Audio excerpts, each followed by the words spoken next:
Willows can look beautiful, but in Australia they are one of the most destructive plants in our waterways and wetlands.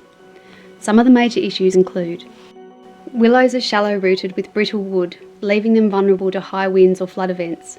In flood situations they can break, pile together, and with the force of the water, severely damage riverbanks, paddocks, and bridges and pump houses.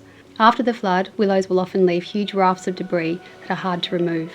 Willows grow thick root mats that spread over the rocks and river bottom, reducing habitat for water bugs and fish. Willows also change how the river flows. Willows are incredible at invading. If a willow twig breaks off, floats downstream and lands in the mud, it will take root. In this way, one willow can soon spread along an entire river.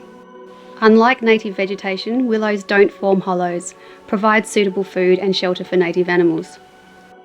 Dense willow canopies shade native vegetation in the warm months, reducing its growth, while in autumn and winter, heavy leaf falls reduce water quality.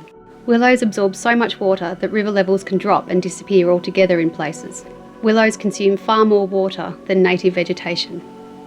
As most anglers and kayakers would agree, willows can severely restrict access to rivers and streams.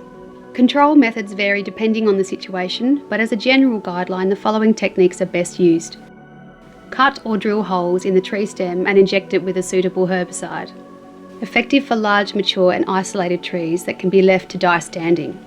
For smaller trees, cut the trunk off below the first branch and apply herbicide to the cut stump. Pull out seedlings and small rooted branches, making sure to dispose of any material away from the riverbank. Use heavy machinery to help remove large volumes of willow and debris. Check permit requirements and use experienced operators. After removing willows, revegetate with fast-growing, deep-rooted native plants to stabilise the banks. Revegetation will reduce the growth of willows and other weeds, ensure stability of banks, and provide food and shelter for water bugs, fish and other native animals. If you would like any further information on how to increase health and resilience in your surrounding waterways, or to get involved with local revegetation, please contact the Derwent Catchment Project,